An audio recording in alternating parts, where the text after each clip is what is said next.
Thank you for listening to this Belly Up Sports Podcast Network product. Some said we go belly up, so we made it our name, and we're still here. Listening to this Belly Up Sports Podcast Network product. Some said we go belly up, so we made it our name, and we're still here.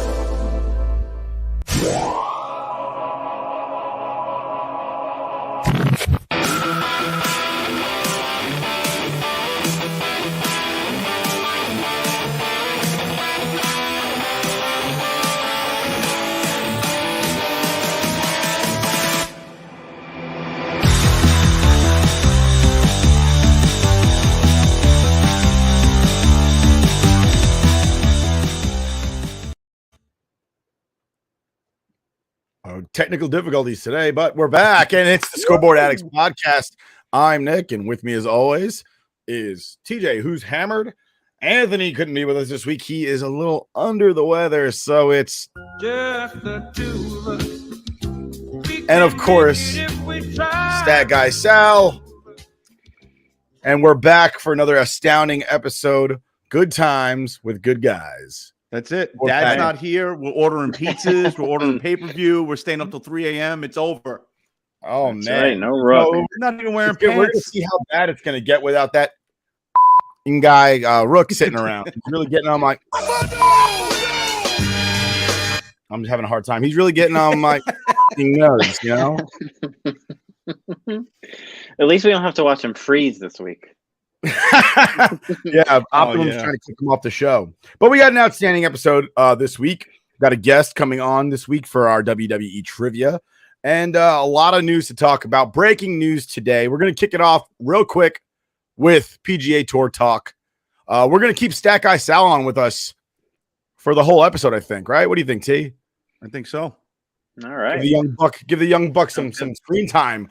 Time here. We got to have somebody with some hair on this show. Dude, we got to bring up the handsome and young level. That's what it is, you know? Can't have... Got to bring in another demographic. Yeah. Yeah, people that aren't old, balding, tired, worn out, jaded. Angry at the world. Angry at the world. Well, we kick it off with the PGA Tour talk. PGA Tour Masters starting next week, and we've got an astounding upcoming show on Sunday, and we are collaborating. There's a lot of collaborations. Gentlemen, why don't we talk about that? TJ, lead me through it. Be my Sherpa on the mountain of PGA Tour Masters. So we have by far the greatest golf tournament coming up in the upcoming week. We're leading it off. We're starting Sunday night, 9 p.m. live. We're going to be running everything down. We got a bunch of different podcasts on with us. This is our Super Bowl. If you're a golf fan, this is our Super Bowl, hands down. This is the culmination of everything.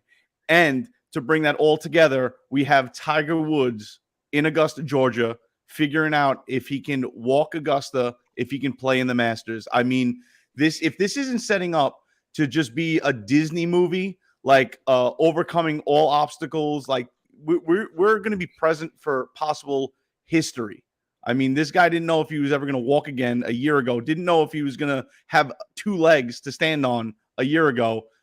And we got him coming back to the world stage for the Super Bowl of golf. It doesn't get any better than this right now. So we've got a show coming up on Sunday. What time does that show start? It starts at 9 p.m. 9 p.m. Eastern. Right? April 3rd. Absolutely. All right. That's 8 Central and 6 if you're on the left coast. All right. Yep. we'll We got have Divots and Pivots podcast with us. We got Sane podcast, TSS Fantasy. We have Bogey Golf and the Sports Stove. We're also going to be sponsored by Yeats Sunglasses, Shocked Energy, new sponsor, and Manscaped. And we are going to be giving away a Manscaped razor. So all we want you to do is go on our Twitter. We're going to post the contest and essentially just post a picture of your favorite moment in golf, of you playing a course you're at, just drinking with buddies. Somebody dumped a golf cart into a lake. I mean, you know, you run over your friend with the golf cart. I mean, any golf pictures you have out there, load it up, and one of you is going to win a Manscaped razor, you know, by our sponsor, given to us very graciously by our sponsor to give away, and we appreciate Manscaped for that. Absolutely. Manscaped definitely hooked us up with that one. Who's if you don't want to say it right now, because we have the show coming up on Sunday, who's your big pick for the See, Masters? I don't You want to say give anything Sunday, away. that's cool.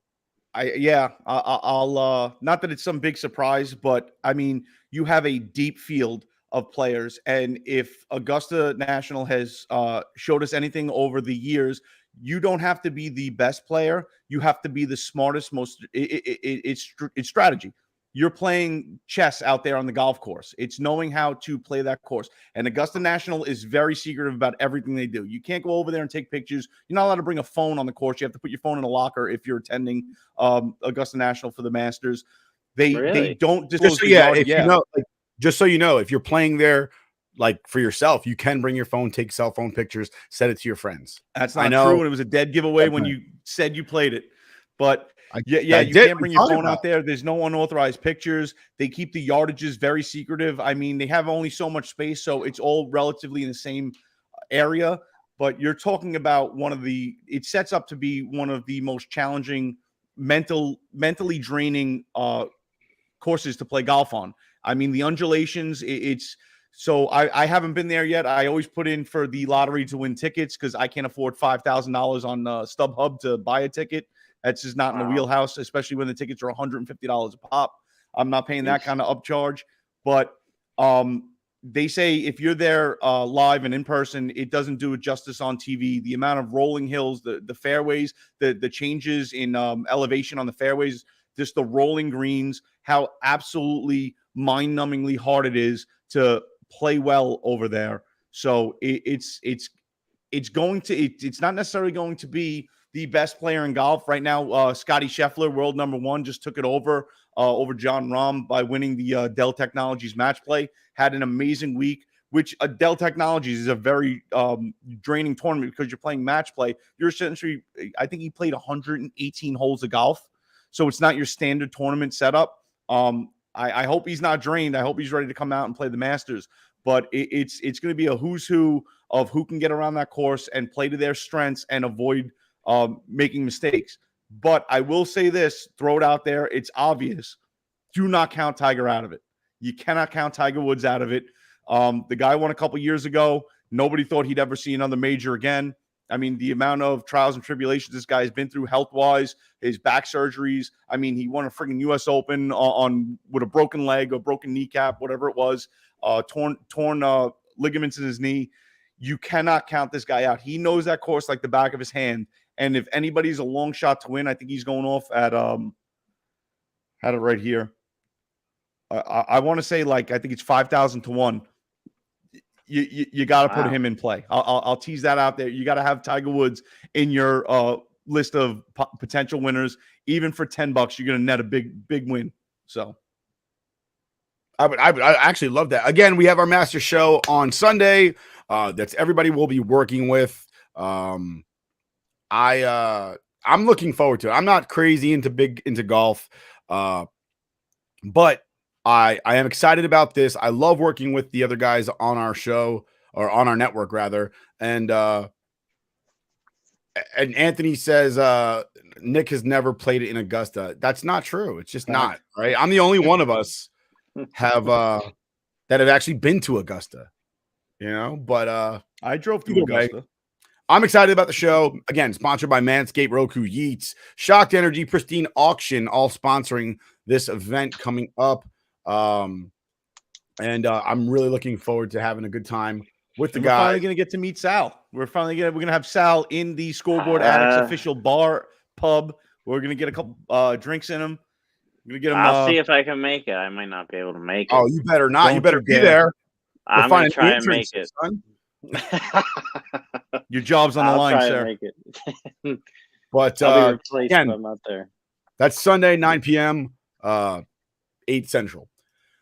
Moving forward, before we get into our WWE trivia, we're going to talk about a little NFL changes, overtime changes.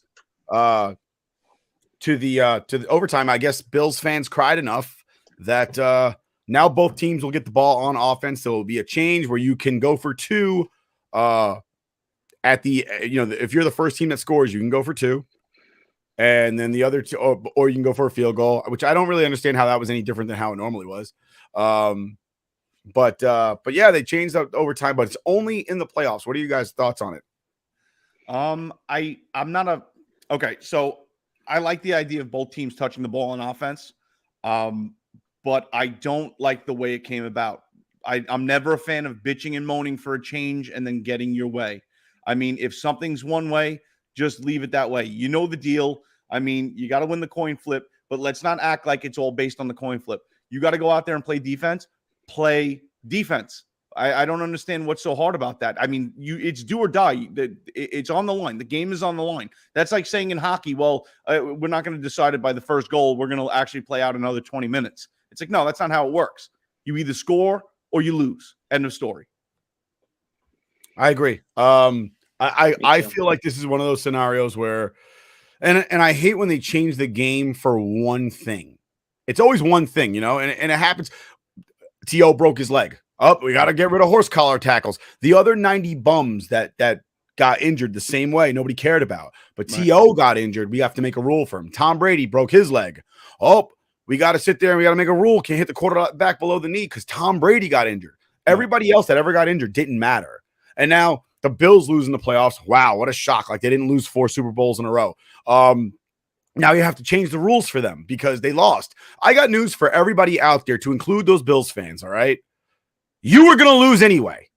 Yeah. You were going to lose. You gave up a touchdown. Even if you got the ball back and scored, you were going to give up another score. Yep. All right? You didn't score for like 18 minutes. Yeah. You let them come back. They scored, 3 times in the last, 15 minutes of the game to include overtime? Right. Yep. Be mad at the letdown. Be mad at the letdown. They were going, we had the number 3 defense. Yeah, and they sucked. Okay? Yep. They choked. Okay? All you heard was, that's all you heard. They choked. It's simple. Right? Rise to the occasion. I just, again, I'm not a fan of if you want to cry and complain until you stamp your feet and get your way. Like it's children shit. It's a whiny toddler mentality of appeasing people, and I'm just not a fan of it. I don't mind the rule change. I just don't like how it came about. I agree. Let's just be clear. The Buffalo Bills were not complaining. It was a vast majority of NFL fans that were crying. One team's fan base. And the only thing they were crying was, it's not fair. Man, that's not fair. That's what the whole conversation was. It's not fair. Win in regulation, and you don't have to worry about overtime. Yep. Make a stop on regulation, which you didn't. For 12 minutes, you didn't make a stop. And you win. And the real ridiculous thing to me about the whole thing was that the following week it went into overtime again. And I'm pretty sure I saw Josh Allen tweet, "Here we go again," or something like that. Yeah, I saw that. And what happened? A defensive stop. That's what happened. And I just thought somebody could play defense this week, just not the Bills. Sal, do you have any thoughts? No, I agree with that. The overtime rules, what drives me crazy? I don't understand why a game has to end in a tie after overtime. Why? It's the NFL. Why it's pro sports. Why is the game ending in a tie?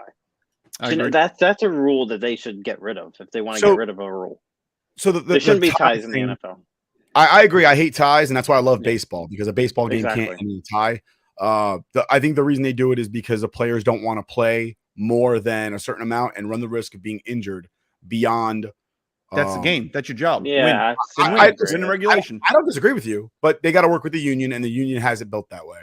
I couldn't care less. Like all these conversations that the NFL has about safety and all these things, dude, wrestlers don't have that either. I'm a soldier. Nobody's worried about my safety, and I know what I signed up for. You know what? I honestly, and that rule change, I would be for bringing it to more college style, where what do you get? Right. You're at the 2-yard line, right, or something like that, and you get one play. You're at the 40. 40. So you're at the 40, and you just go back and forth until somebody doesn't score from the 40. Right. I mean, I would be, especially to speed it up after one extra round of one extra quarter or whatever it is, the little overtime that they play. Everybody gets so upset about the coin flip. Eliminate the coin flip. Do what the XFL did. Get the 2 fastest guys on the field. Scramble for the ball. You start at the end zone. If the ball is at the 50, scramble for the ball. That's how you get hurt. You know what? But you know what, though? Oftentimes, the two fastest guys on your team aren't necessarily The biggest like a playmaker. Still, You know, you can be somebody's gonna super blow out a fast. It kneecap. sucks. But talking about the XFL brings us to our next segment. We'll get back to football, but we've got our guest, and he's in the green room waiting to come on. Let's welcome Ladarius to the pod. What's going on, pal? Hey, how are you guys? What's up? How's it going? Welcome. Ladarius, this is the first time we're meeting. I'm Nick. That's TJ. That's Sal. And you're Ladarius. Well, that's what my license says. So, All right. So how is it that you come on our show? Are you friends with somebody we know? I think you are. I might be. I'm not sure. I think I was watching you guys. I think you guys had Haley Murphy on. Yes. We are And acquainted with Haley. Known her, and then I saw you guys were doing WWE Trivia, and then I was like, I had to do something. I had to wear my Undertaker shirt today. Oh, nice Taker shirt. Classic. That was a very nice Taker shot. I Quite just watched naturally. the Taker stuff this week. Beautiful, So, beautiful. I just started watching the last ride of the Undertaker today. Oh, that's unbelievable. It's so good. It's And then I watched Meet the Undertaker, where everybody talks about the first time they met the Undertaker. That was pretty dope too. But that's not why we came here.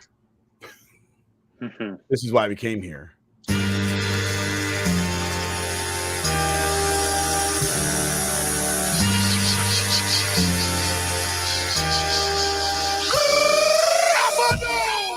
And we're back for WWE Trivia. This week's a little different because Rook's not on the show. No Oh, host. excuse me. We finally got him. He just popped up. Welcome, Matt from the Squared Circle. He's our ranked champion. I was wondering where you were, Matt. You came just in the nick of time. Yeah, All he has right. to defend his title. That's what it is. He was bragging, and we were at a wedding on Saturday. He was bragging. Two-time Scoreboard Addicts WWE Trivia champ. But Beautiful. this week, TJ is going to be our question master this week. All right. He's got the question. Wow, that's official. Like that? T, Some you cue want cards. the video clip, T? Just let me know, and I'll play the video clip. I have not seen it. Okay, yep. Right. I literally uploaded it blind. Do we have Rook's, game show music to play in the background? Yeah, Jeopardy music. I don't recall him ever having Jeopardy music. I also don't recall official cue cards like that. So These I didn't hand draw these with a crayon like Rook likes to do. I used this thing that they invented a long time ago called a printer.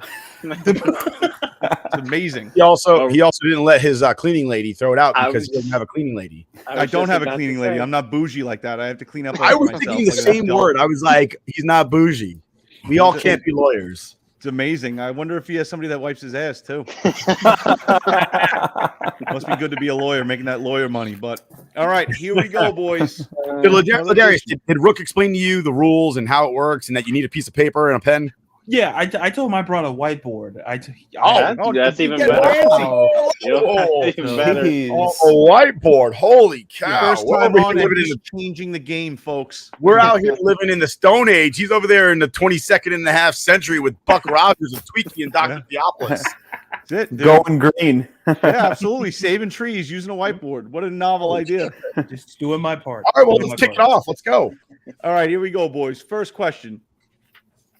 You're going to watch this promo right here. The question is, who is The Rock mocking in this promo? Nick?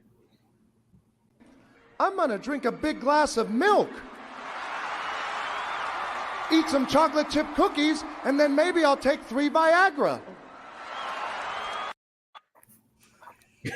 That's such a good promo. Oh man. All right. Which WWE superstar is The Rock poking fun at? Locked in. We're locked. Everybody's Already. locked? Yes. All right. Let's start with our new guest, Ladarius. Who do you got? I said Kurt Angle. Cue the dings. Ding ding. All right, Matt. Kurt Angle. No ding? Yeah. Sal. Kurt Angle. All right. And I Nick. put Kirk Angel, Kirk also Angel. known as Kurt Angle. Also acceptable. All right. Should I do the old I threw it? Yeah. I watch late night TV. It depends. How many did you print? Just enough. All right. Question number 2. Who won the 2001 King of the Ring? I'm in 2000. Son of a bitch. Rook's ahead of you. Locked in. Not All sure. right. Is everybody locked in? Yeah. No. Hold Uh-oh. on. What was it, 2001? 2001 King of the Ring winner. All right. I guess I'm locked. All right. Nick, we'll start with you. I erroneously said Edge. Click the ding. What? Very nice. Beautiful. Wow. Stat Guy Sal. Edge. Matt. Edge. Very nice. Ladarius, you don't look happy. You know, I narrowed it down between Edge and Triple H, and I went the wrong way. Oh. I went the wrong way. I am shocked that I got that. I even put a question mark next to it. Edge? I don't know. Yeah, I had them both in my head, and I just went the other way for some reason. I literally only went Edge because I watched Untold today, and I watched him and Mick Foley do the Untold about their WrestleMania. So I had Edge on the brain. I was All thinking right. Brock, but then I said, oh, that was the next year, I think. Yeah, I thought Brock the same did thing. do in 2001. All right. Yeah, here it was we go. 2002. 2002. I'm Question- sorry. He was in OVW in 2001. Question number 3. This superstar had the most reigns as hardcore champion, but does not have the most combined days as hardcore champion. Who is this superstar? Most reigns carrying the hardcore championship belt.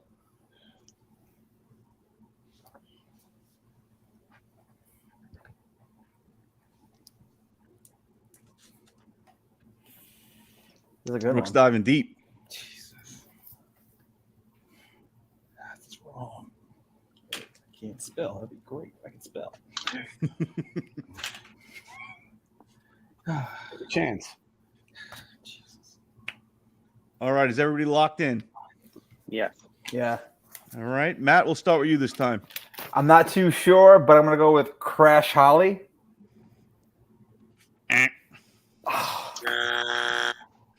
All right. Sal, Raven. cue the ding. Wow. Jesus. All right. Ladarius. I stuck in the Hawley family. I went hardcore Hawley. I couldn't.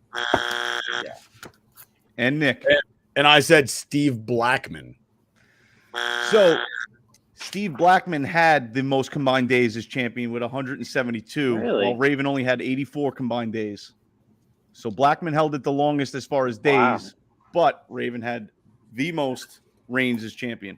Yeah, it's because Raven would lose it 4 times in one night. Times in the night. Fucking loser. That was like towards the end of the hardcore title when they were trying to get rid of it. Yep. They just kept giving They it to should have got Raven. rid of it and Raven on the same day. They could have both thrown them off a bridge. Both. Raven almost ruined WrestleMania. All right. That's true. The best WrestleMania. Here we go. Question number 4. With a buy rate of 770,000, this event is the highest grossing non-WrestleMania pay-per-view in WWE history. Which event was it? You have to know the year? What? Do you have to know the year? No. We'll just, if you can name the event, we'll give you the full points.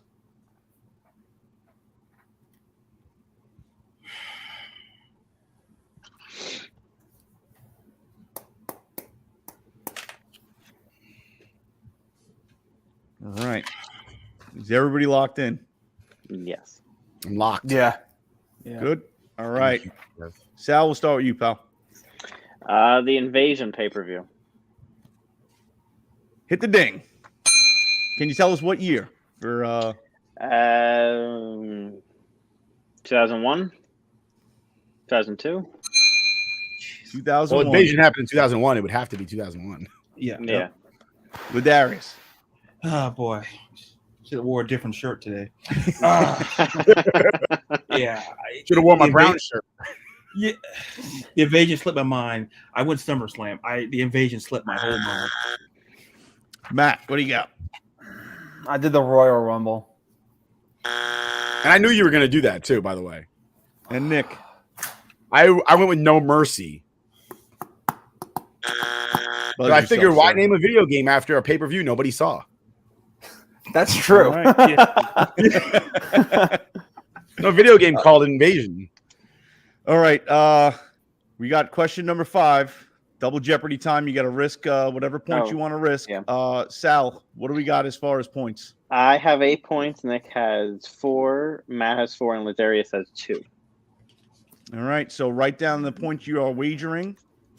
All in, baby. Yeah, all in. All in.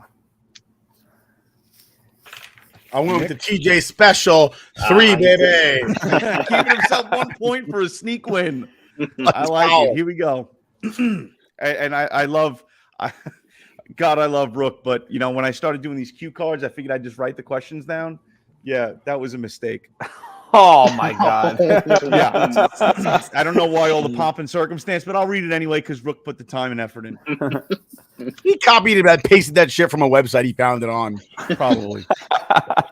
All right. So Paul Michael Levesque became one of the most famous wrestlers in WWE history. He started off his career in WCW as the French-Canadian aristocrat Jean-Paul Levesque, and then later went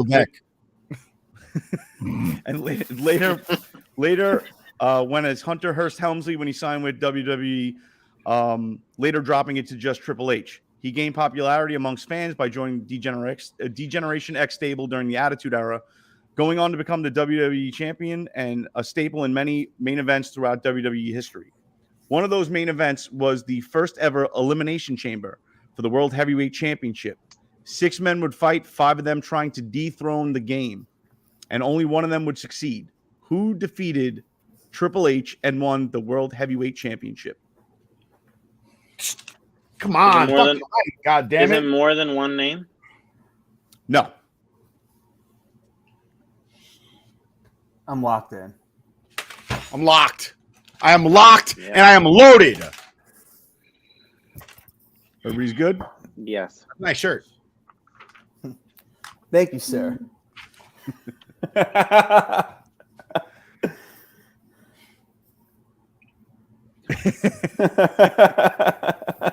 Oh, I see you racing. Yeah. I think I erased the right answer. That's what happened. That's right. The theme of the night. Yeah. That's right. All right, here we go. We'll start with you, Matt. You seem to lock in first. Who do you got? I got the Heartbreak Kid. I didn't even know he was wearing the shirt. Very nice. Ladarius. Thank God. Shawn Michaels.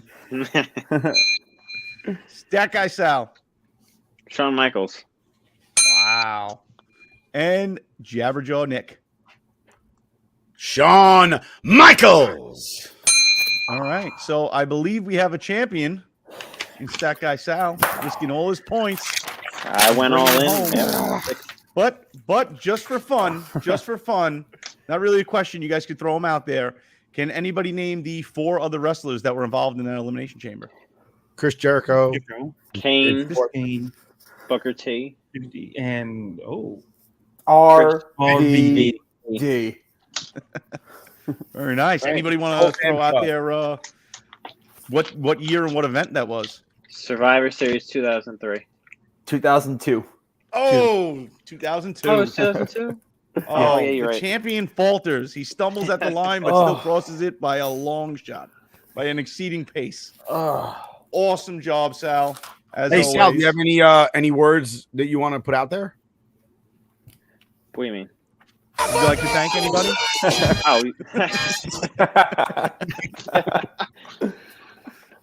But we do want to thank our special guests for being on the show. Ladarius, we hope you had a good time. Wait, no, this way. There you go. Darius, where can people find you? I see your Twitter handle down there. Oh yeah, you can find me on the Twitter at Ladarius_Brown. I post articles, tweets. I guess I got to brush up on wrestling a little bit. But And you can find Matt over at T Squared Circle on the Twitters and the Instagrams. Matt also is running a little shop out of selling Funkos and stuff like that over on Whatnot. So if you're looking for any like Funkos and like wrestling action figures, things like that, Matt's got them for you. Look for him on Whatnot and see if you can get a great deal over there. Matt, you got any? You guys have anything you want to say? Throw out there. I have memorabilia that's like for me, but I do have it. You seem like the type of guy that would be sneaking into locker rooms and stealing gym bags and old little what are they called? The little tiny shorts that they wear. I don't know what. Oh, they're little spandex. Your little spandex. Yeah. Running in there, coming out with the Brahma Bull on the back. Wandering around naked, wondering who took his underwear. I don't have Rock used trunks in my drawer. No, definitely not. Oh, very good. Very good. Well, Ladarius, thank you very much for joining us. We appreciate it. Likewise, had a good time, gentlemen. Thank you for joining us. Stat Guy Thanks for having Sal, me. Thank you. putting us to shame again. Again. There he is. Matt won last week. He did pretty good last week. Stat Guy Sal's crushing us lately. But thanks again, guys. We appreciate you guys being here. Thanks for having us, guys. Thank you. Thank care. you, guys. Good night. Good night, guys. I'm glad I got to host this week because I'm terrible at this WWE trivia. When you asked that Shawn Michaels question, I was like, fuck, everybody's got to know this one. Yeah. But moving on back to the NFL, right? We're talking about the NFL. Overtime Yes, sir. rules change. I think we got that over with, talking about overtime and how it's over. Upcoming is the NFL draft, and I think everybody's looking forward to that. Jameson Williams has been showing a little video of him doing some agility drills. Obviously, one of the top receiver prospects prior to his tearing his ACL at the end. I believe it was the national championship. He tore his ACL, or the semis. Actually, it might have been the semis. But obviously, Jets and the Giants have 2 top 10 picks. A lot of conversations about that. TJ, you got any ideas about what you want the Jets to do with those 2 top 10 picks? Honestly, I don't follow college football like you and Rook does. I'm not that much of a fan. I'm more of a betting fan. So I don't know who's up. I seen some of the predictions. From some of the fan mock drafts, I mean, it's all over the map. So I think the Jets did a great job this offseason, bringing some filling gaps, filling holes, essentially, with needs that we had a lot of wants, and they filled them with some pretty damn good players out there. I mean, what did we pick up? Like, there was we picked about someplace between 4 and 6 players. I was going to say 4 starters and 2 backups, not to include the 2 kickers we signed. Right. So, I mean, as a lifelong Jet fan, all I know is that we seem to do the wrong thing when it comes to draft time. I just want them to do the smart thing, not go with the Mel Kiper. You got to take this guy here at 3 and blah, blah, blah, blah, blah. Mel Kiper doesn't know fucking shit. So fill the holes that you need to fill and build the team. I think that's fair. If Mel Kiper was good at his job, he wouldn't be working for ESPN. He'd be working for some team, right? Listen, I mean, he's again, we say it all the time. We hate analytics, and he's just a plug and play numbers guy. So, I mean, we can all do that with a fucking Excel sheet. Are there any position in particular that you're looking for? I mean, I listen, I would love, I know it's not the smart thing. I would love to see somebody young come out and turn out to be a stud for the organization as far as a wide receiver. I know that you're asking for a lot. Everybody wants to see that, but I would love to have that guy and be a homegrown guy and lock him up for 6-7 years of just greatness down the line, throwing passes, a receptions guy, somebody that's just going to catch the ball and move the yardage chains. But I know we have some inefficiencies at defense. We plugged some of those holes. I know everybody seems to want, a safety. That seems to be the position that we're going to pick. But if there's somebody out there, like I said, I don't follow college football that closely. If there's somebody out there that looks like they can be that type of guy, a wide receiver, dependable wide receiver that's going to come down with the ball and bring a little juice to our offense, especially with our young quarterback, Zach Wilson, I'm all for it. So the name's getting thrown around a lot. At safety, you're looking at Kyle Hamilton out of Notre Dame. He is the top-rated safety in the by a wide margin. He is a game changer. I watched him. I personally am not a person that is very high on Notre Dame in general. I don't care for them at all. I mean, Notre Dame almost lost to Florida State. I'm a big Florida State fan. We did not have a good season. So the fact that Notre Dame they beat us by one score in the last waning seconds of a game, to me is like, all right, and I'm supposed to be impressed by these guys. And somehow they ended the season with a top 10 finish, but almost lost to an unranked team. They're not that impressive, especially because they don't belong to a conference. Other big names being tossed around, we're looking at a lot of defensive ends. So you're talking about Aiden Hutchinson, Kayvon Thibodeau. You're talking about JJ. JJ is Johnson from the Florida State Seminoles, plays defensive end. And you're also talking about George Karlaftis from Purdue.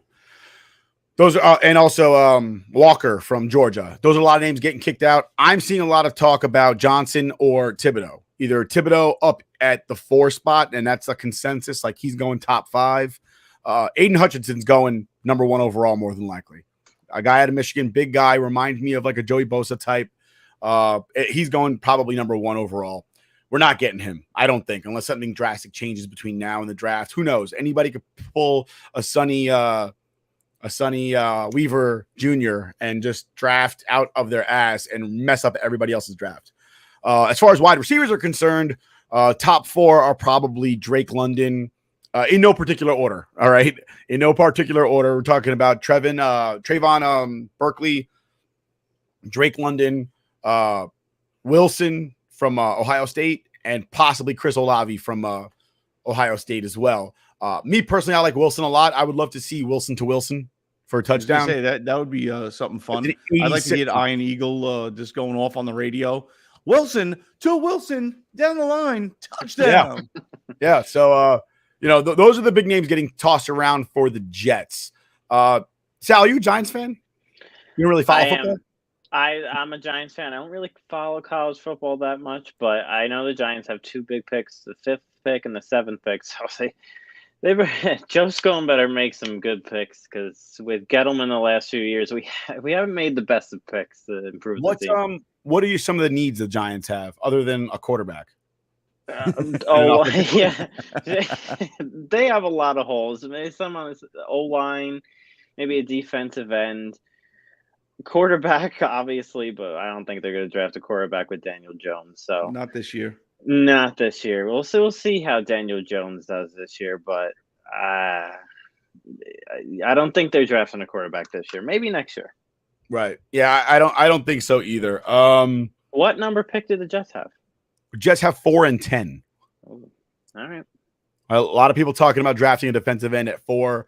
They're also talking about Sauce Gardner a lot out of Cincinnati, the cornerback out of Cincinnati. Now, personally, I don't believe Robert Saleh's defense really runs around having lockdown corners. His defense is really predicated on having an aggressive pass rush that makes mediocre corners look superior, because quarterbacks are forced to throw balls out when they're not ready. And so I thought Bryce Hall did a great job last year. The Hall Monitor did a great job last year. I also think that Brendan Eccles did an outstanding job for a guy who was drafted in like the 5th round. Nobody expected him. I think he had 2 picks, 1 for a pick 6.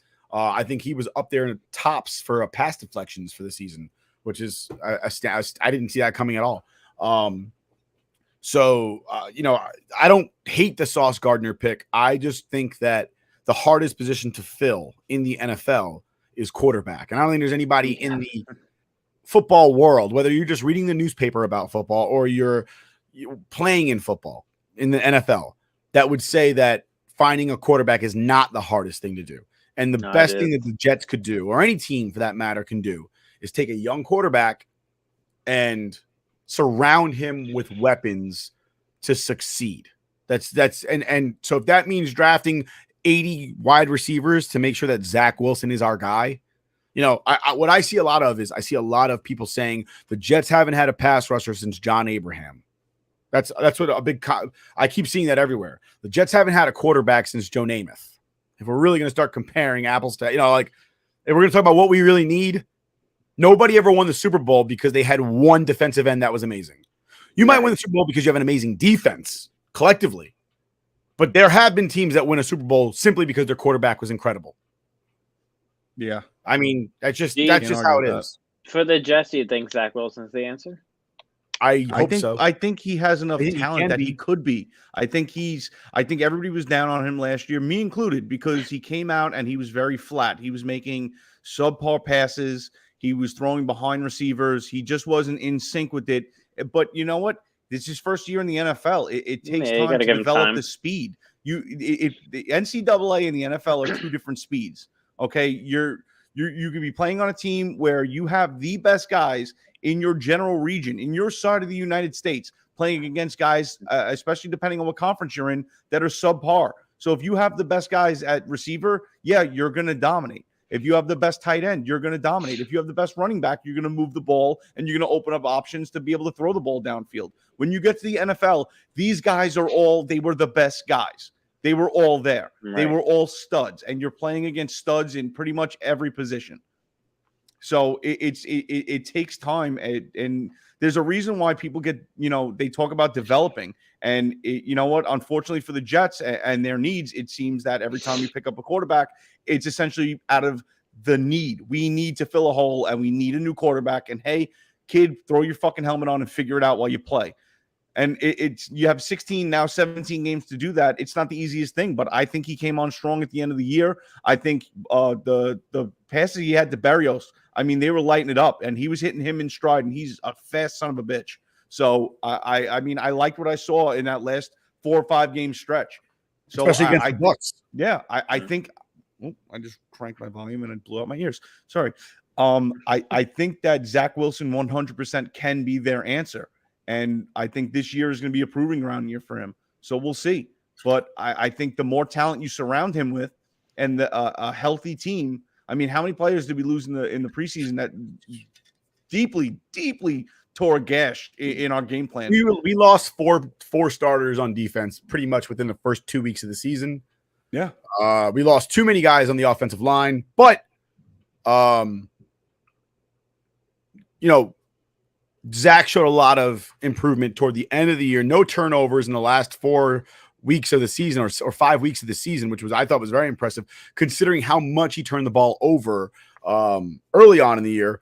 Also, running the ball. I was really blown away with how well he ran the ball, escaped the pocket, made moves. He had that great, 60-yard touchdown run. Yeah. I was going to say what most impressed me on that point of his turnovers is he's not a put your head down and mope about it guy. He's sitting there looking at the game plan, the plays on a tablet. He's trying to learn from it. And you know what? It's not that he's sitting there having a smile on his face about it, but he has that positive energy like, let me learn from this. This is a learning experience. Let me get my ass kicked and figure it out and go forward to not get my ass kicked anymore. Not at the sidelines kicking fucking helmets and throwing Gatorade bottles and getting all bent out of shape about it. For a kid that just came out of college, extremely mature approach. And that's what you want out of your quarterback. That's what you want out of a high-level player. And that's what you want out of somebody that has that champion mentality. You either learn from it or you bitch and moan about it and learn nothing. Sal, do you think that Daniel Jones is the Giants guy going into this extra year? No, I was just about to say, I think Zach Wilson's future is a lot more brighter than Daniel Jones is. I just don't think he's the answer at quarterback. I don't know what the answer is at quarterback for them. I really don't. I don't know. Daniel Jones isn't. It's next year's draft. Yeah, I was just about to say it's whoever's the top pick in next year's draft for quarterback. Giants are the get. It's called hope that Houston wants to unload Deshaun Watson and just give him whatever he wants. Well, Deshaun Watson was traded to the Browns, bro. Did I miss that? That was last. He went to the. That was the last week. He went to the Browns. Yeah. What the? Wow. Dude, that didn't come up on my Twitter cycle at all. Not that I'm looking at Brown stuff, but I didn't see Deshaun Watson at all. The last I heard about it was everybody just still ripping him because, just because they didn't convict him or press charges again. They were bringing that up because he got traded to the Browns, and everybody was like, so the Browns are just totally cool with this. Yeah, see, I missed that. Yeah. The other day, the Browns posted something about Deshaun Watson was seen going to a massage parlor like 30 minutes out of Cleveland. Feel free to hit the boo button on me. So I'm not me. joking, by the way. That's on You me. didn't know that Deshaun Watson got traded last week for a haul, really. It wasn't. It was 3 round picks, first round. Three picks, first right? round picks or something like that, and then like a second rounder. Yeah. It was like 6 picks or something like that. I don't remember the exact details of the trade, but he is He is the quarterback of the Cleveland Browns at this moment, and Baker Mayfield still remains there. That brings us to our next topic and potential trades. Baker Mayfield is now available, having the and the Rangers win. Having Browns pick. I'm sorry, I lost my mind for a second. Having the Browns having picked up Deshaun Watson, Baker Mayfield's now available. Any thoughts about where he ends up? We got a couple of guys that are available right now. Baker Mayfield, Jimmy Garoppolo. We're hearing a lot of conversations about AJ Brown, and we're also hearing a lot of conversations about possibly DK Metcalf. And those are some names that are getting thrown around in trade conversations. We've already had Matt Ryan get traded from the Falcons to the Colts, and today Jim Irsay said that bringing Carson Wentz to the Colts was a mistake. I could have told him that. And Carson Wentz is obviously traded to the Washington Commanders. Excuse me. I apologize to nobody really. The Washington Commanders. So Jimmy Garoppolo, Baker Mayfield, DK Metcalf, AJ Brown, and possibly Deebo Samuel are maybe on the move. They're in the conversation. Do you guys think they get traded, and where? I can see Mayfield going to Seattle. I can see Mayfield going to Seattle. Maybe Jimmy G going to Pittsburgh. Yeah, that's an option, maybe. After they just picked up Trubisky? Oh, that's right. I forgot about that.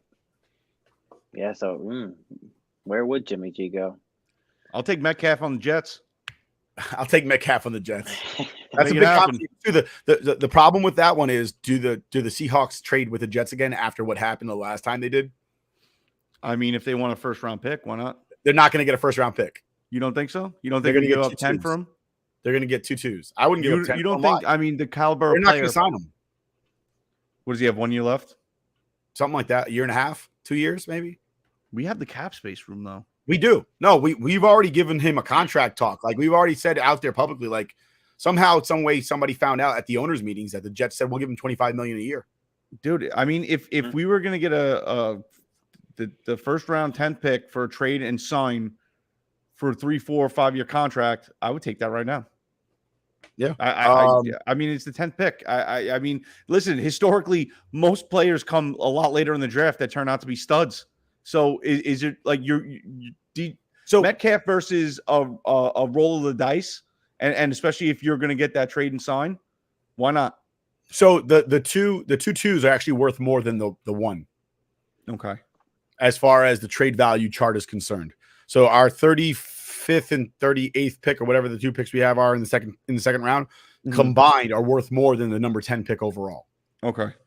So that's why they're saying it's going to be 2 2s. But if you can get somebody like DK Metcalf or AJ Brown for 2 2s and you still have 2 first round picks, dear God, you've done it. And we should build a statue to Joe Douglas right in front of the stadium right now. I mean, listen, the Jets were in right away. The Jets were in right away with the Tyreek Hill. So, and it just sucks that he chose to go to Miami, and we know why he chose to go to Miami. I mean, it's better than New York as far as tax purposes, weather-wise. I mean, it's just, but I mean, he would have been a lot, I would say, more entertaining, especially as far as for the NFL itself as their, business brand, for him to go to the Jets and be paired with somebody like Wilson instead of Tua. So it just sucked that we missed out on it. But New York is the media market of the world. But yeah, Sal, do you think that Jimmy G is in the mix for the Giants? I hope so. I'd like that. Why not? Yeah, he's better than Daniel Jones is. What's the asking price on Jimmy G? Bear in mind, you also just signed Tyrod Taylor. That's true. Yeah, but he's a backup. I mean, what's the likelihood of Jimmy G? The likelihood of Jimmy G going to the Giants, I don't think is high. I just don't think it is. I don't think they pull the trigger on that. What's the asking price though? What are they looking for? We don't know yet. We don't know yet. But I would think close to maybe 100. Moving on from possible trades, we'll see what happens. I think the Jets are in on every wide receiver available. So that's AJ Brown, that's DK Metcalf, and whoever, Debo Samuel, whoever else might be available. Top free agents still available. Stephon Gilmore, who we've heard conversations that he might. I could have sworn I heard him possibly going back with the Panthers, maybe the Rams, Bucks, Chiefs. All have that need of a cornerback. He has fallen off a bit in the last 2 years, but he's available. Bobby Wagner got surprisingly cut from the Seattle Seahawks, and he had an interview with the Rams, but didn't sign with them as of yet. Now, he's an outstanding Pro Bowl, all-pro linebacker, and I'm sure he'll end up someplace doing a lot of good things. I wouldn't mind seeing him on the Jets, but we'll see. Pairing him with C.J. Mosley would be an outstanding linebacker core. Tyrann Mathieu is also available, and I would love to see him playing safety for the Jets so that we can stop this Kyle Hamilton conversation, because top free safeties are not drafted in the first round. They just aren't. The last free safety drafted in the first round, I'm pretty sure was what's the guy who doesn't know how to smoke a cigar in Seattle? That guy. Yeah. Top 10 free safety, doesn't know how to smoke a cigar. Can't stay healthy, can't cover. Odell Beckham Jr. is also available, coming off that ACL tear that he sustained in the Super Bowl. Akeem Hicks from the DT from the Bengals is also available. Jadeveon Clowney, most, I would say, mediocre first-round pick I've ever heard. He's available. And as far as Rob Gronkowski is available. I think he goes back to the Bucs. Yeah. And that's pretty much it for sexy picks or sexy free agents. Again, I wouldn't mind seeing Bobby Wagner sign with the Jets. Would you want to see Odell Beckham Jr. come to the Jets? No. I feel the same. No. I don't want to feel see the same that. way. I think a young team that the Jets have and the type of locker room they're trying to build and trying to build a start a winning tradition there. I don't think you want to introduce that type of player and that type of attitude to the locker room. I don't think I think the last thing you want to see is him ripping into Wilson for missing a pass on the sidelines, because it's just that doesn't help anybody. I don't like negative energy, and he not at all. Absolutely. And I'm not saying that he's a bad teammate. I'm saying that when he makes a mistake, negative energy comes out of him, and it's all about him. Nets, and he throws tantrums. Yeah, and it's all about Odell Beckham Jr. and we don't need that. It's not about you; it's about the team. Yeah, keep him out of New York, please. But any of those free agents you think the Giants could use? I think they could use them, but I don't think they're going to spend for them. I don't think. What I keep hearing is that the cap is a lie, which could be true, because I keep seeing the Seahawks in conversations about signing people and doing things, and not Seahawks. I'm sorry, the Saints. And I could have sworn the Saints were negative like $80 million in cap space. That's all the Giants keep talking about is cap. The cap is too high. It's ridiculous. You're New York Giants. Sign somebody. But moving on from the NFL, unless you guys have any closing comments about the NFL. Oh, shit. Big news tonight. Bruce Arians retires. Todd Bowles is now the head coach of the Tampa Bay Buccaneers, and they terminated his I believe he had 2 years left on his defensive coordinator contract, and they signed him to a fresh 5-year deal as head coach of the Tampa Bay Buccaneers. Thoughts? Sal, give me your thoughts. Give me your thoughts first, because I want to hear some positivity in my life, or at least not as bad negativity as TJ has. Visceral negativity. There's not going to be any positivity with me talking anything good about Todd Bowles. I'm sorry. It doesn't sound as hatred, though. It doesn't sound like hatred. Todd Bowles was horrible with the Jets. He would sit on the sidelines clueless, look like he doesn't know what to do. He would just be a blank face, lost. And now he's going to go coach Tom Brady in the Bucs. Why did Bruce Arians retire? Tom Brady came back. He has a great team. He could win another Super Bowl. It has to be health related. And I can't see Brady not wanting to play with him again. Why not? Right. Why would he want to play with Todd Bowles? Dude, that's the thing. And I was telling Nick, he offensively, it's like he's reading the playbook in Russian and he doesn't speak Russian. He does not know what the frig he's doing offensively. It's offensive that he's going to be running this team. Yeah. I mean, I think if Brady isn't told to just make the play calls at the line and run the team, I think they're going to struggle. I think if Todd Bowles wants to have the input on the offense, I think he is clueless when it comes to play calling. He's clueless when it comes to knowing and reading the flow of the game. He's just I'm amazed this guy has a job. I don't know how he does. So we asked that question, will Todd Bowles be successful? At the moment, it's 61-39 in favor of yes, he will be successful. Now, I will say that I did say yes, he will be successful simply because there's been more time. The same thing you guys are saying about Todd Bowles was said about Robert Saleh, that he's a defensive coach. What does he know about offense? And what I think is that Todd Bowles may have learned a lesson, that he doesn't know anything about offense. Hire a good offensive coordinator that does.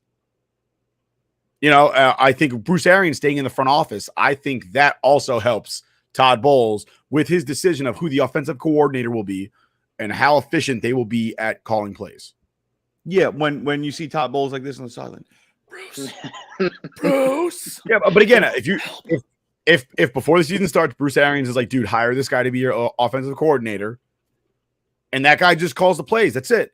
When you're a head coach, then there's a lot of the point of hiring Todd Bowles. What's the point of giving him a 5-year contract? Listen, I'll give you an example from my field, right, from where I work. Officers in the United States Army, they are branch officers. They don't know every single job within the branch. They just know how to manage the overall branch. And the head coach in the NFL is the same way. He doesn't need to know how to run special teams. He doesn't need to know how to run offense. He doesn't need to know how to run defense, really. What he needs to do is know how to run the people that know how to run those shits. Okay, and what does Todd Bowles know how to do?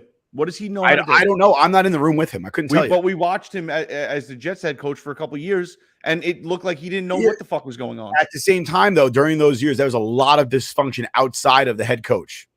That's fine. And clearly, he knows how to coach a defense. Fair. What did Rex Ryan know about offense? But we love Rex Ryan. Yeah, because Rex Ryan knew how to bring a team together. And I'm not saying that Todd Bowles doesn't know how to do that. I'm saying he didn't have the pieces to do that. And he might have the pieces now. And again, look at what Peyton Manning did for the Broncos. Do you really think that John Fox was running those teams? Running that offense? Because I know he wasn't. That's all. And damn sure it wasn't fucking he who will not coach. So Todd Bowles has his name on contract. He has a 5-year contract, and Brady's going to be around for maybe one of those. I got that.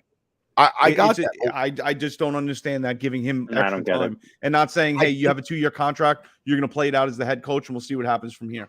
I think we'll see what happens. I'm sure the contract they gave him is probably laden with incentives. Like, hey, it's a 5-year deal, but after the first year, if we're not digging it, you're out. You think he's going to be the head coach by the time the season starts, or they can find somebody else? No, they just signed him to a new contract. He's going to be the head coach this season. Like today, they signed him to a head coach contract 5 years. That was a big mistake. But unless you guys got anything to add, we'll move on to MLB. No, good. MLB, we're talking about MLB. The spring training is coming to a close. You guys got any spring training surprises? Because I know I do. I've been watching spring training, and I got to say, I didn't realize how much I missed baseball. Oh, I missed it so I didn't realize it. I saw you just hearing the ball hit the bat, hear that crack, seeing dirt. I miss playing. I miss smelling the grass and feeling the dirt under my cleats and like the stick I'm on my bat. I miss all that stuff. Like when I say stick, I used to use friction tape on my bat, not pine tar. So my bat, the tape of itself was actually really sticky. And I used to have to put talcum powder on it so that I could get it off my gloves when I let go. So I didn't use pine tar. So that's why I say stick 'em. I mean friction tape. Any surprises that you've noticed in spring training? Definitely Marwin Gonzalez for the Yankees. He has been pretty good. He's been a surprise. They kind of just signed him out of nowhere a few weeks ago, and nobody was really talking about it. And he's having a really good spring. He's definitely going to make the roster for a bench. Most of the teams, 9 RBIs. Most of the teams batting like 400 right now. Yeah, doing pretty good. Guys that'll be bagging groceries in a few weeks. Kiner Falefa's doing really good. He's making contact, getting a lot of hits.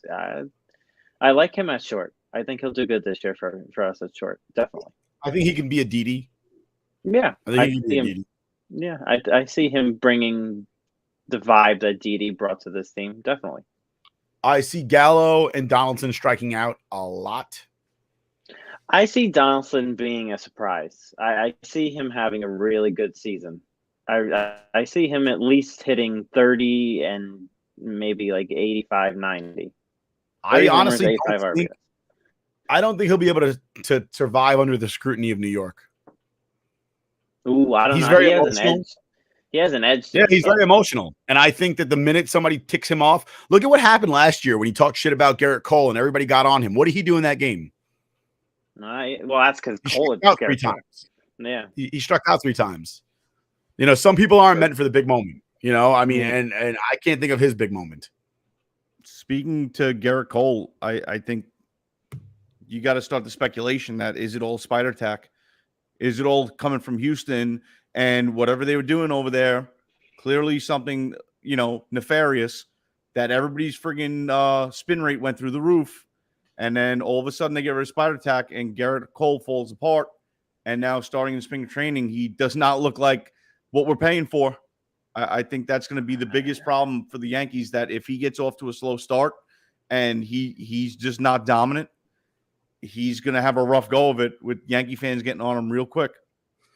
I think the thing with him, you got to worry about the home run ball. You have to worry about him giving up home runs. That seems to be a problem right now. But last season, he still had a Cy Young season. I mean, I think he finished second in the Cy Young he did. voting. So right, but I once think that spider tack dropped, you could see he didn't have the same numbers. No, he got injured because after the spider tack thing, his August was incredible. One of the best Augusts I've seen in 15 years. Like really impressive. I mean, he still could be a dominant pitcher. I take spring training with a grain of salt. One of my spring training surprises, Cody Bellinger is batting like 086 right now for the Rangers. And again, you got to get the kinks out. You got to get your swing in. I know for me, 1 year, and I'm not going to sit here and try and compare men's league baseball in Staten Island to Major League Baseball, but just the overall conditioning part of it is 1 year I had an amazing season. And I remember our manager going, how the hell did you have, I batted like 390 that year. I'm not a power hitter by any stretch. I hit a lot of doubles and a lot of singles. And I let this guy over here drive me in. This handsome fella to my right, I guess. My right, your left. Yeah. But I actually started doing BP in like December. I started going to the batting cage in December. Yeah, and just I remember that because I'm getting text in January that you have blisters all over your hands. But that year I batted 390, and then the next year I had a girlfriend and I didn't. I batted like 10. But I think that's just it. You got to get your work in. That's it. It's work. If you're not strong, right, and your timing's off, and the bat feels heavy in your hands, and your calluses aren't built up, then batting is not going to be fun. Yeah, well, I will say this. I mean, as history shows us, especially playing in the Northeast, when we have those, winter-like springs, it definitely leads to a slump for a lot of guys, and they can't get into the groove because they're wearing long sleeves, and it's 45, 50 degrees out, and it seems like it's trending in that way unless we get some kind of surprise heat wave. I mean, it's like 35 degrees outside right now, and it's few and far between the 60-degree sunny grass growing, birds chirping days. So I hope that the sun comes around. I hope that the temperatures goes up because the Yankees don't get off quickly with this type of weather. Well, opening day is April 7th, I believe. And Sal, correct me if I'm wrong. I'm pretty sure opening day is April 7th. Yes, it is against Boston for the Yankees. And right now it's scheduled to be scattered thunderstorms throughout the day and a high of 53 and a low of 47. I think that's doable as long as it's not windy. 53 is not terrible. It's not great. Oh, it's not. You want 70, but that's not going to happen in April. Not really. Not in New York. But talking about MLB, Home Run Derby X. Have you guys seen about this? You ruined my day with texting me this shit and talking about it. So Home Run Derby X is MLB's latest and greatest attempt to ruin get the sport. people interested and discuss baseball on a world level. So they're doing this event in London, Seoul, Korea, and Mexico. And I believe it's Mexico City they'll be doing it, just so that I don't want to sit here and just say Mexico like it's a city. It's not. It's Mexico City. They'll be doing it there. London, England, obviously, and Seoul, Korea, where Rob Refschneider is from, and John Sterling never let us forget it. Home Run Derby X. I don't even know how to describe it. It's stupid. It really is. Long and short of it is they're pairing a Major League Baseball legend, and I say that very loosely because the four guys they picked are not legends by any stretch of the imagination. A softball superstar, which there's no such thing as a softball superstar because I'm fairly confident you can't play professional softball, at least not that I've ever seen. It's like playing slam ball. I believe it's a rookie, which they're calling rookies, but I really don't think they're going to get rookies. They're going to get minor leaguers. And if they're a minor leaguer, they're not a rookie. They haven't made it to the majors yet. And then lastly, a social media influencer, whatever that means. It's nobody that popular. I looked down the roster and it's like, who? Yeah, I feel like this would would have have got worked. John Boy on there. I'd have been like, oh, I know John Boy. Yeah, Exactly.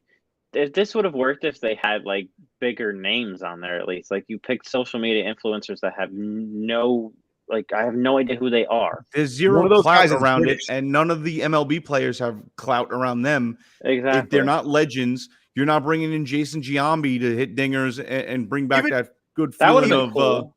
That's what I mean. Jason Giambi's not a legend, but people know who the hell he is. Right, and He's relevant. honestly, if you know what, if the MLB wants to do some kind of league to drum up some interest in the MLB and the league and make some money, I would have preferred them to do some kind of ex-pros versus celebrities blitzball or wiffle ball or something like that.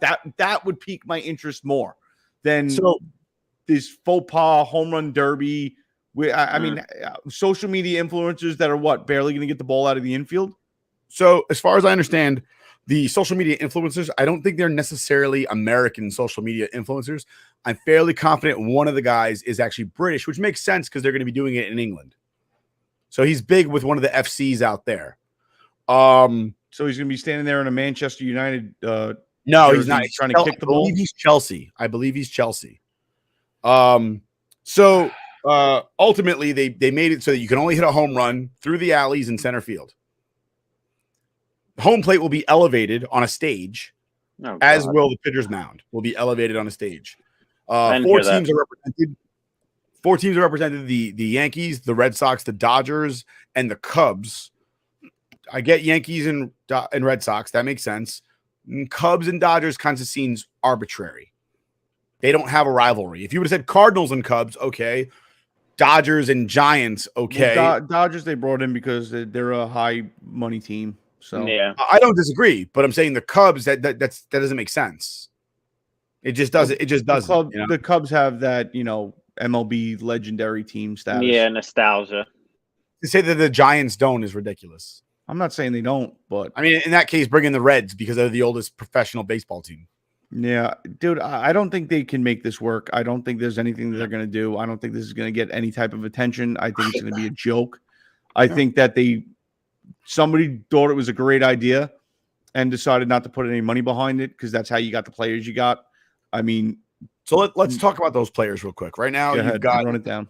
You've got Nick Swisher representing the New York Yankees because apparently Nick Swisher is a New York Yankees legend. This is all I remember about this guy. The fucking walking bobblehead. Every time, like everybody else would be like, he has way too much energy. Robinson Cano, second base. That's how it'd be. Jorge Posada, catcher. Nick Swisher, number 33, playing right field. Like, what the fuck, dude? Like, keep your head still. The only thing legendary about Nick Swisher is his legendary hot wife. Yeah. From Reba. Yeah, from Reba, I was going to say. Giovanni Soto will be representing the I'm sorry, I lost my Nick Swisher will be representing the New York Yankees. Giovanni Soto will be representing the Chicago Cubs. Adrian Gonzalez will be representing the Los Angeles Dodgers. And the Red Sox will be represented by Johnny Gomes. None of those people are legendary. I think the most relevant one would be Adrian Gonzalez, Right. but he ended up playing for the Red Sox anyway, so he's not that legendary. You know, like it just He's the not a whole staple thing of the team.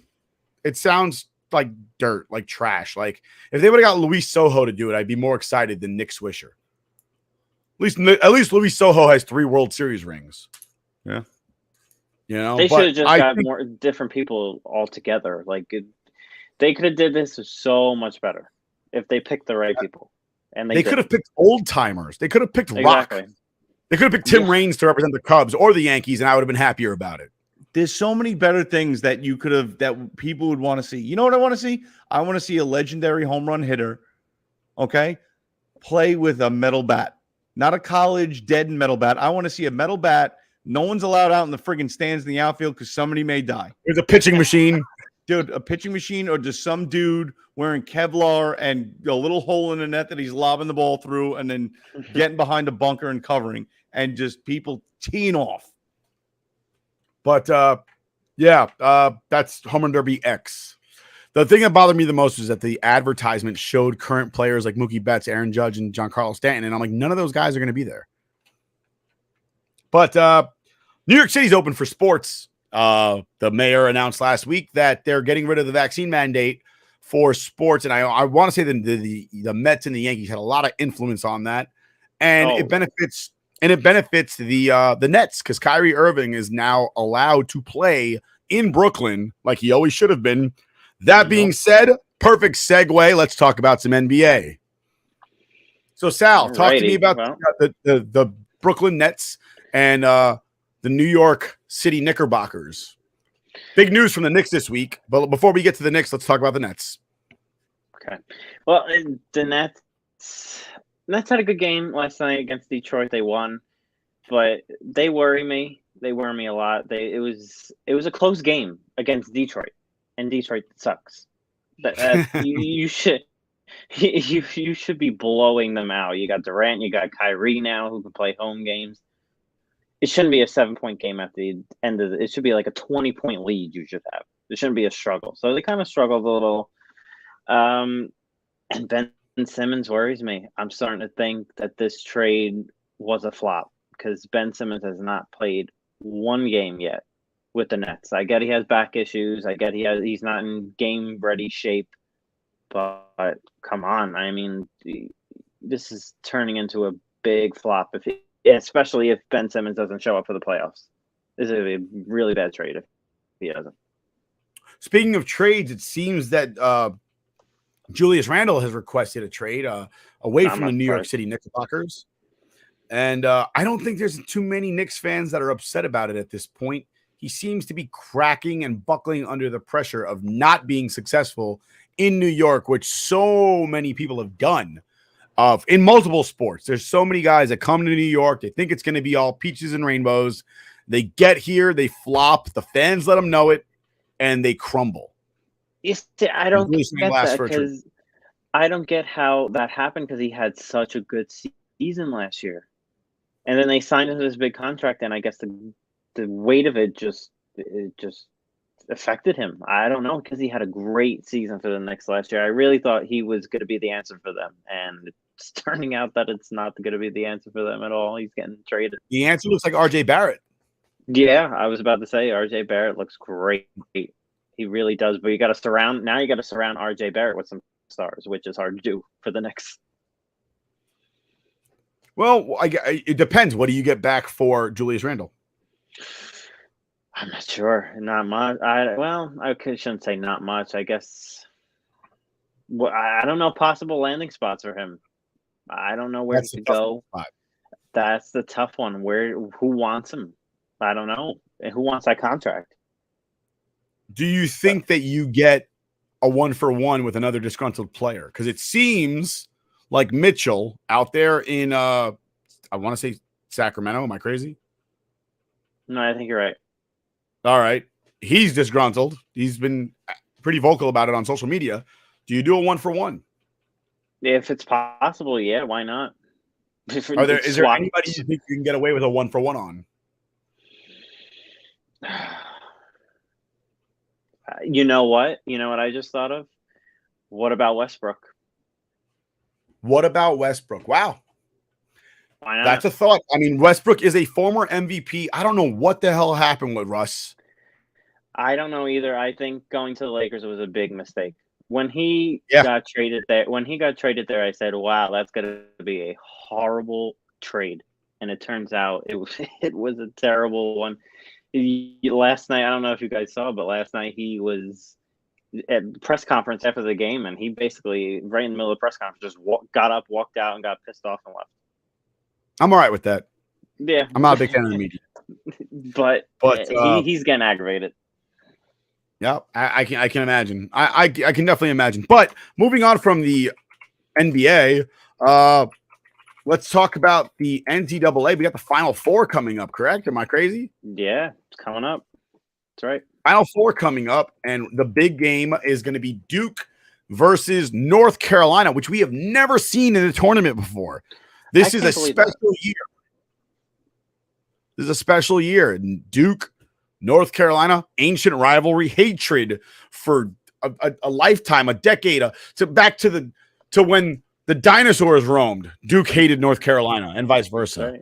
Right. Obviously, we know that North Carolina ruined Coach K's farewell at home when they beat them to end the season.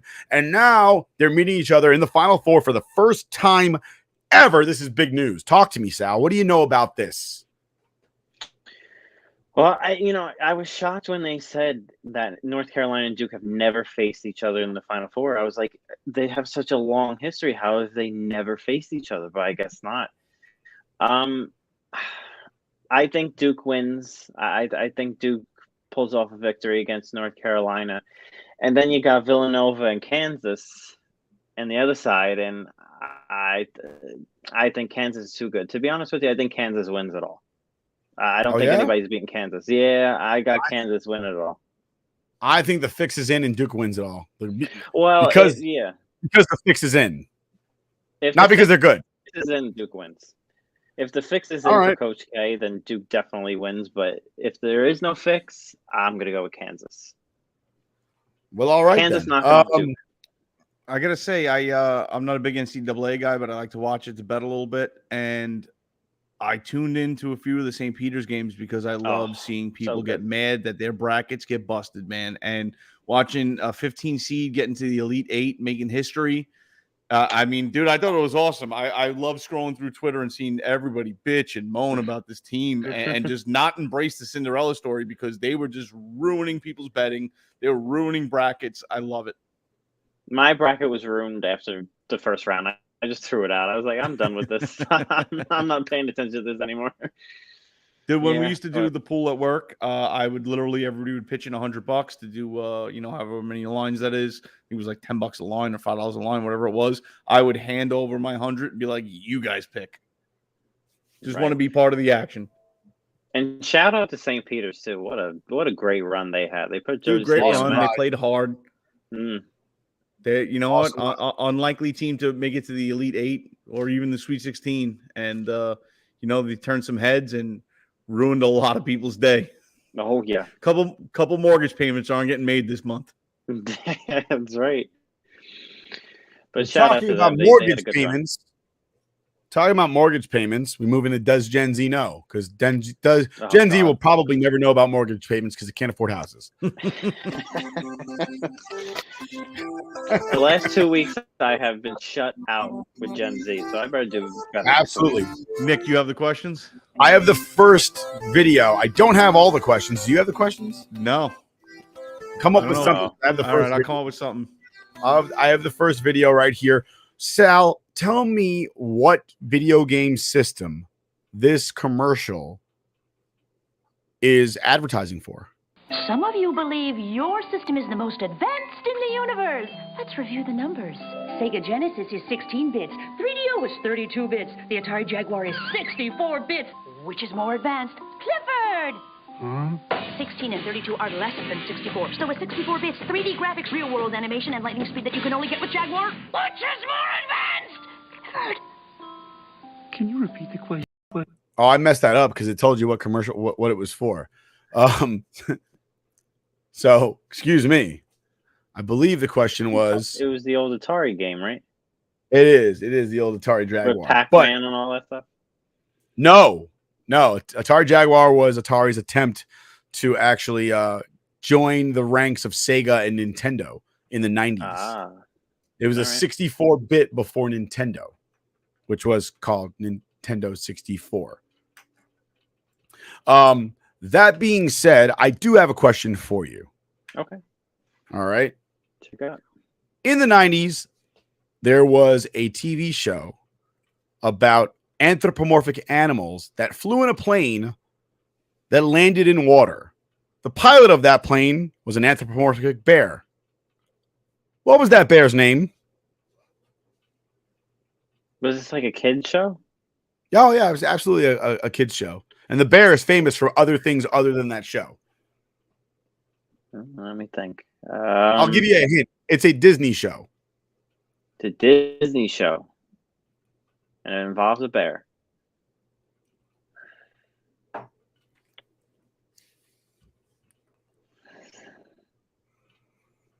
don't know. What is it? You don't know? No, I don't know. All right. The name of that TV show, well, here's that. The name of that TV show was Tailspin. And that anthropomorphic bear's name was Baloo, who's also known from The Jungle Book. I've heard of that, but I've never seen it. You've never seen The Jungle Book? No, I've seen The Jungle Book. I'm the bear show. I haven't seen. So the show is called Tailspin, and Baloo plays a pilot of a boat called the Sea Duck. I think it's called the Sea Duck. The Sea Duck? I believe it was called the Sea Duck. Sorry about that. Lost my train of thought. TJ, have you come up with your question yet? I was muted. I have a good one. I'm going to read you the basis of this 90s TV show, and let's see if you can name that TV show. Right. A close-knit band of teenagers in fictional Angel Grove, California, transform into a uniformed team of superheroes ready to take on any villain. Their primary focus is Rita Rapunzel, a space villainess captured long ago by the wise sage Zordon and inadvertently freed by astronauts. What is that TV show? The first thing that came to my mind was Lava Girl and Shark Boy, but that's definitely not it.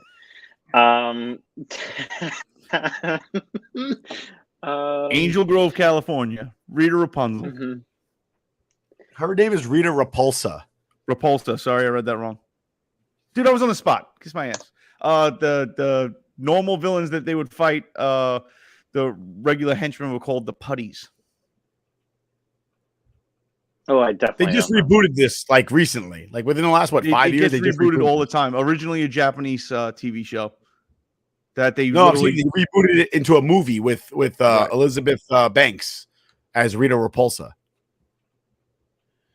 Yeah, I'm drawing a blank. Don't know. What's that? Name that show.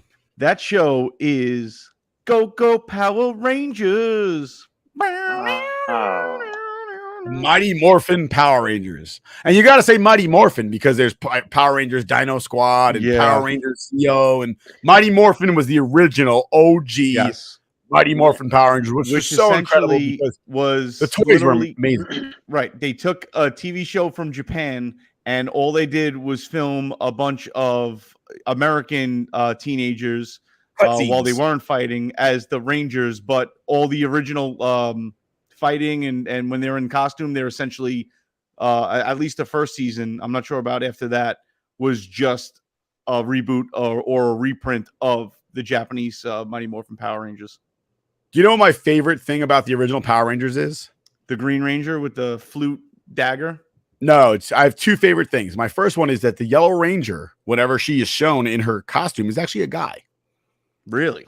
That's why the Pink Ranger has a skirt, but the Yellow Ranger doesn't. And if you look at it, watch it over again. It's on. I think it's on Netflix. The Yellow Ranger is a fat kid. In Japan, on the Japanese TV show, it's a fat boy. Oh, my God. And if you look at the Yellow Ranger, it's a very wide man in that costume. Oh, my goodness. My other favorite thing is, if I can figure out how to do this, this is my other, I want to say, here it is. I was watching an episode once, and the Power Rangers were fighting a villain, and I noticed this tidbit right here. Where did this kid come from? And why is he so big? Oh, can you guys see that? No. Oh, sorry. There it is. Where did this kid come from? And why is he so big?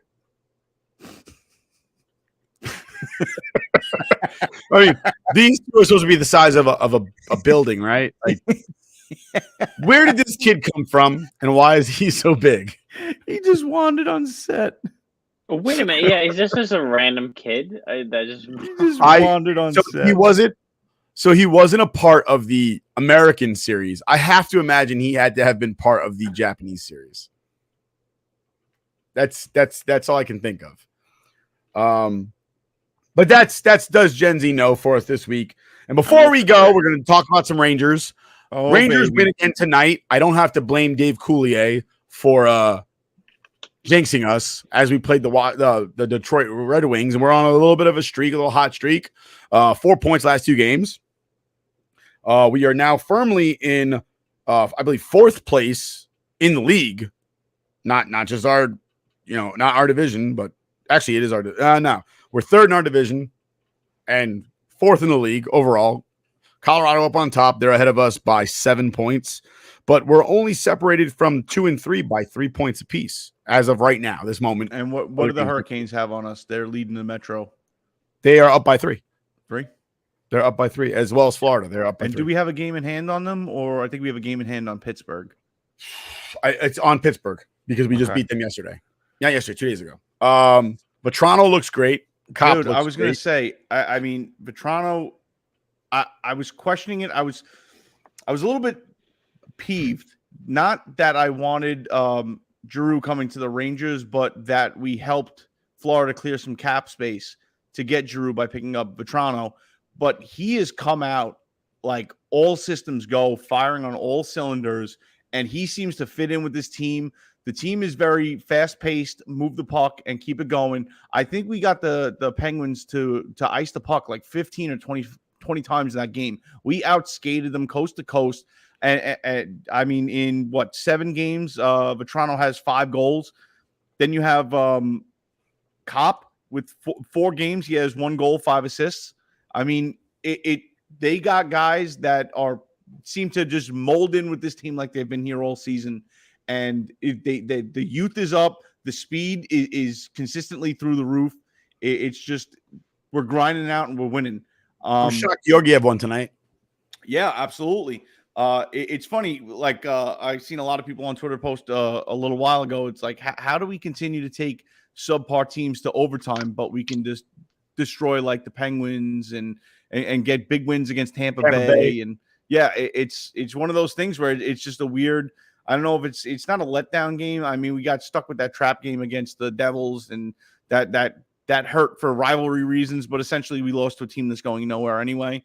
So don't tell them that. Yeah, well, I think they know, but they don't want to admit it. I mean, dude, the year that Kreider is having, it's got to be this year. You got to make the push for the cup this year because Kreider is having just a 1 in a million. The season of his career, and you got to capitalize on that. I mean, in 67 games, he has 45 goals, 19 assists, 64 points. He's pretty much going to double his career average for the season. I mean, he has, I think, 23 power play goals. I think he's one behind Yager, who has the record for the Rangers with 24 power play goals in a season. Everything is clear. You got Shesterkin, who's the best goalie in the league, bar none. He's the best goalie in the league. Okay, I think if he's not in serious talks for the MVP, I know generally you don't give an MVP to a goalie. If he should be up there in serious talks for the MVP because he's carrying this team on his back with his level of play. I mean, pucks that should get past him and go in, he's just stonewalling them, and it's amazing. I think this is the year where you got to make a good run, and I love the fact that Vegas has us, I think, less than 10% chance of winning the cup. To go along with with that, I'd like to say that Mika Zibanejad has 70 points this season. Is being very quiet about it. We're running out of time here. Panarin is the passes he's been making tonight. That pass to Cop was just ridiculous. Yeah, a give and go. Cop brings it across the blue line, gives it to Panarin. Panarin right back. Easy goal, game winner, overtime. Overtime is right. We're running out of time here. I do want to say, catch us Sunday. We're having our Masters discussion. It's a 2-hour event, and we're sponsored by Yeats, Shocked Energy, Pristine Auction, Roku, and we'll be on there on Sunday. We'll be doing Sunday, that 9 p.m. April 3rd. Again, we're giving away Manscaped razor buzzer from Manscaped. Got to take care of the boys downstairs. Got to keep the body clean. Manscaped, boys. But we're giving it away. Check our Twitter. We're going to post it soon. All you got to do is just send us a picture of you golfing, a golf course, you drinking on a golf course, anything having to do with the golf course and you and having a good time. And then we're going to figure it out. We're going to vote them up. Check out what people are liking on that feed as far as the pictures go. And we're going to select the winner that night. Follow us on Twitter at Scoreboard Score Addicts Pod. And that's where we'll be posting the where to post our your golf pictures so you can get in the mix and get yourself a free razor. Take care of the boys downstairs. Keep it nice and smooth. So from all of us here over at the Scoreboard Addicts podcast, TJ, I want to thank you for being with us tonight. I'm here. We appreciate you spending this time with us. Sal, great job today. We appreciate you as well stepping in for the Rook. And we'll catch you again next time. Fuck cancer. Stay rock.